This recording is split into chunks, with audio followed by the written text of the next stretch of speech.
It's really no secret at this point that Standard has a Rakdos problem, most notably, Harvester, Shield Red, and Fable, really causing the metagame to revolve around those two colors.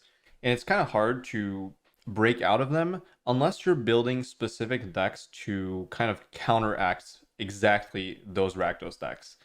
And as you can see here in the Pro Tour for March of the Machine, we have like about 50% of decks have a red black shell, which is kind of it's not like we've seen worse, but it is kind of showing that there is a problem. And I think I'm actually kind of surprised to see other archetypes at 19%, but I'm pretty sure most of those archetypes also have like either Fable or Shield Red.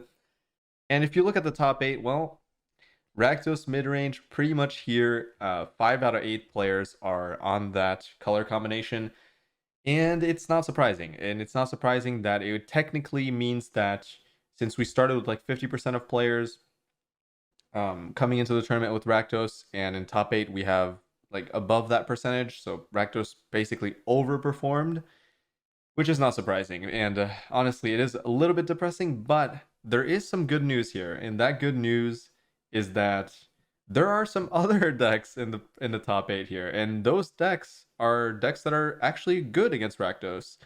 And that's what's kind of interesting. If you look at, basically we have 3 non-Rakdos decks. We have 5-color Ramp, we have Azorius Soldiers, and we have Orzhov Midrange. And specifically 5-color Ramp and Orzhov Midrange are absolutely incredible against midrange, against Rakdos midrange. And one thing that I didn't mention that I'm surprised about is that there are 0 Grixis lists. So a lot of players in this tournament decided to not bring Grixis, and they're essentially paying the price for that because they're facing down white-based mid-range decks, or ramp, either a ramp strategy or a white mid-range deck. I'll show off the list in a second. But these two decks are strategies that require you to have counter magic to kind of counteract their broken strategies. Mono white just trying to like set up a bunch of permanents and planeswalkers and stuff like that, and you kind of need counter magic. Otherwise, they're gonna go a little bit too wide on permanents, whether that be from like Wedding Announcement and planeswalkers and Restoration of Eiganjo, Bankbuster, and stuff like that.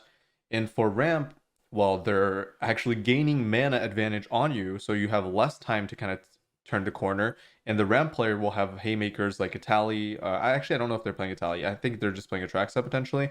But they have Atraxa, and they have the domain one that summons like a bunch of 3/3 Oxes or whatever. And those cards require answers that Rakdos does not have access to. Like Rakdos doesn't have counter magic, so they can't stop you from casting Atraxa. And that is a big downside. So yeah, let's jump into a few of these lists that are, surprising. And then obviously we have Azorius Soldiers, which is a deck that it can pretty much beat anything as long as you hit a good curve. And I'm sure that's what happened here to get them to this point. But I do think Rakdos has a decent matchup into Soldiers, so I would be surprised to see Azorius Soldiers go too far into this tournament after this point in top 8, which is already impressive.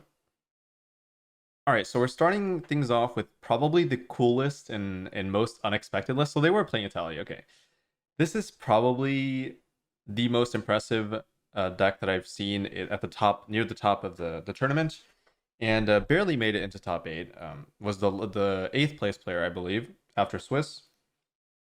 And yeah, this deck is good against Rakdos, as you can imagine. Like, again, Rakdos has no counter magic. So if you look at these cards, Itali, Atraxa, and Herd Migration, well, yeah, once those resolve, Rakdos is going to have a problem with overall dealing with the tempo advantage that these cards bring to the table. Well, less Atraxa, but like Italian Herd, the tempo advantage, the stat line that you're presenting, and then the card advantage that you're getting from Itali and Atraxa specifically. Also, Rakdos having very many problems dealing with enchantment-based removal, so it has that. And this deck has a lot going for it that's good against Rakdos, essentially. Topiary Stomper, which doesn't die to cut down and ramps you pretty quickly to where you want to be at, especially with Invasion. Also allows you to get your colored mana for Archangel Wrath, which is also really good. I mean, overall, this card is fantastic in this deck just because of Invasion of Zendikar. So there is a combo, quote unquote, of if you have both Invasion of Zendikar, which puts 2 basics onto the battlefield, and Stomper. So you go Stomper turn 3, put a land into the battlefield, you're at 4 lands. And then on your next turn, you play a land naturally, you're at 5 lands. Invasion, you're at 7 lands. Well, suddenly the Stomper can attack, because this can't attack or block unless you control 7 or more lands. Also of note is that that turn, when you get to 7 mana, well, all your Haymakers are 7 mana. So, I don't know, ramp deck just makes sense. Like, the whole shell just makes sense. Like, there's nothing I can really say about it. I'm very happy to see Ossification instead of Lay, for example. That would kind of ruin the mana base. So I'm happy they went for a more, I don't know, streamlined mana base instead of trying to rely on the planes, which we have seen in the past. Sunfall is also like a fantastic card in this deck because it allows you to come back on board and generate a creature. And Archangel Wrath is there for the life gain. So overall, this is a very, very well-rounded deck. One thing I will say about it is that this deck has very low card advantage until you cast a 7-drop, which can be a problem. Now in the sideboard, we're gonna have 4 Tyrannix Rex, which is a card I never thought I would ever see in Standard. But here it is. I don't know if it was useful, but nonetheless, really cool card. Barrage is really, really good to have in this deck as well, allowing you to deal 5 damage to white and blue creatures, and I think that probably helped a little bit, although I feel like it's a little bit weird. Actually, no, it's not weird, because this deck is already good against red-black, right? So you don't need more cards that are good against red-black. You might as well play removal against decks that you might be weaker against, and those are probably going to be like white-based aggro decks with tax, or Esper Legends, probably. So Lockdown, Vanquish the Horde as a sweeper, another Murex in the sideboard. Very interesting. How many lands are in this? 26? A little bit light, I feel like. So having another Murex, you know what? Why not? Like, it gives you a better matchup into control decks, so totally fine. Anyways, this deck's cool. Let's move on. All right, next we have this basically mono white list, which is something that ironically I covered just recently. I did not expect to actually see it in top 8, but I'm actually not surprised as well. As I said before in that video, that this deck is really good against Grixis, and unsurprisingly, it's even better against Rakdos because they don't have counter magic, which is something that I think I mentioned that mono white can have issues with, but without counter magic, you are free to go. So Rakdos lists that are not running reanimation, although there is one deck in this top 8 that is running reanimation, so that could be an issue, but the reason for the black, partially, is Breach the Multiverse, so you can take advantage of people going for reanimation strategies with your kind of not really rampy strategy, but consistent on-curve lands in mono white. So you can kind of reach 7 mana kind of reliably, and this gives you kind of a good way to deal with those Atraxas and stuff of that nature. So pretty interesting. Honestly, I was thinking about Orzhov when I was building mono white, but I didn't think about Breach the Multiverse, which is kind of really interesting. And I'm sure this probably served them well. So I gotta say, I'm kind of liking this list. I might have to try it out. But other than that, just a standard mono white list. All you have to know about it is that a lot of permanents, very difficult for Invoke Despair to get through, very difficult to deal damage to this deck with the amount of removal spells, very consistent on-curve lands, good card advantage.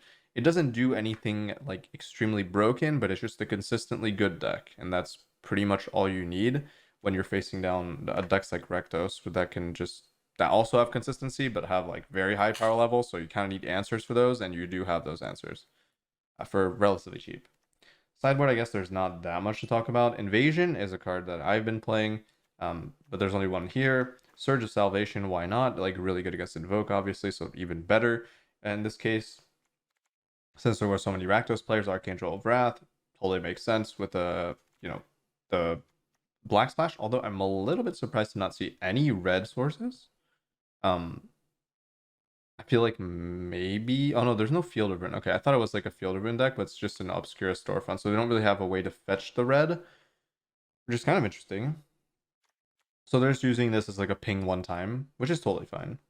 Cut downs. Can you really use cut down in this deck? I guess you can because you have storefronts and stuff, yeah. Duress. Oh yeah, Duress is really useful. Duress, I guess this was their way of beating Grixis, because now that you have interaction for their counter magic, it's a little bit less of a problem. And there's 4 Duress, which is fantastic. I really, really like that. And another Sunfall. 0 copies of Farewell, but I guess that makes some sense if you're not expecting the metagame to go like too crazy. But I can imagine like maybe facing like an Atraxa, like the 5-color ramp deck, and then you really want the Farewell. But yeah, that's gonna do it for this deck. And lastly, we have the soldier list, which is actually kind of interesting. Honestly, I was not expecting it to look like this. So, you know what? I think this deck is cool. I really like Fairy Mastermind. I think it's a really good card. It's good at like giving you card advantage, and it's a good flash creature. It is definitely competing with Zephyr Sentinel, which is kind of interesting that they decided to split both. But I don't know. I guess I'm not really sure if it's better than Zephyr Sentinel. I would think it's not.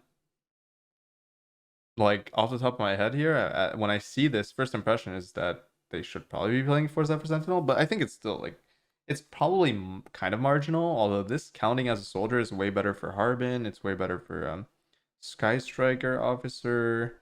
It's way better for Lunok Veteran. So questionable, but you know why not? Why not? I mean, this deck has a lot of counter magic, which is obviously going to be really good.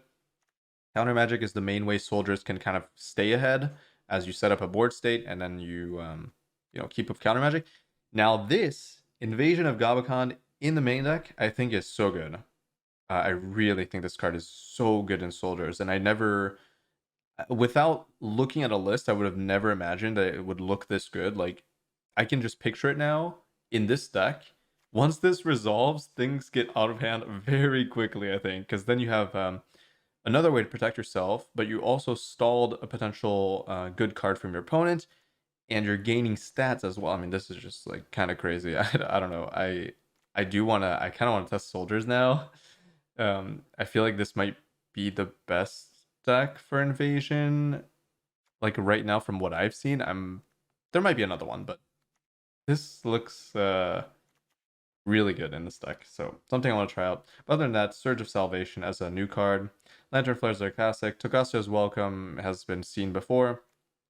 Other than that, just standard soldier list. So yeah, that's gonna do it. So we're gonna get the end of top 8 tonight. We're gonna get basically the winner. Hopefully it's not Rakdos. I mean Rakdos has good odds, but if I okay, here's my prediction. I think Ramp or Mono White's gonna win. And the reason for that is as I okay, no, actually, there's a wild card. I forgot there was one Rakdos Reanimator player. And that reanimation deck is a massive issue for both Mono White and actually it's not a huge issue for Mono White. I think it's more of a problem for the ramp player because they're also playing a Trackside Natali. So with Cruelty of Gix, you can grab your opponent's creatures and reanimate them. And that is extremely scary, I think, for the ramp deck. But I think they both I think it's a like any of those decks could win. If I had to predict, I would say Mono White I mean, the Orzhov deck, the 5-color deck, and the Rakdos Reanimator decks are probably way ahead of the pack here. And then after that, there's probably all the Rakdos midrange, and probably last I would put Soldiers. Like I don't know. Actually, I don't know. This is such a wild card that I'm not sure anymore. I think Soldiers could also be ahead of the pack, but I would definitely give an edge to all the off-meta decks because I'm sure they're ready for Rakdos, and that's kind of a huge edge in a tournament setting. The question is if those Rakdos players are ready for those off-meta decks that are ready to counter them. It's kind of like a I'm ready for you, but you're ready for me type of thing. Like it's just we'll have to see who ends up with the win here. And honestly, soldiers can win pretty much anything as a proactive deck. So I'm gonna throw it out there. I think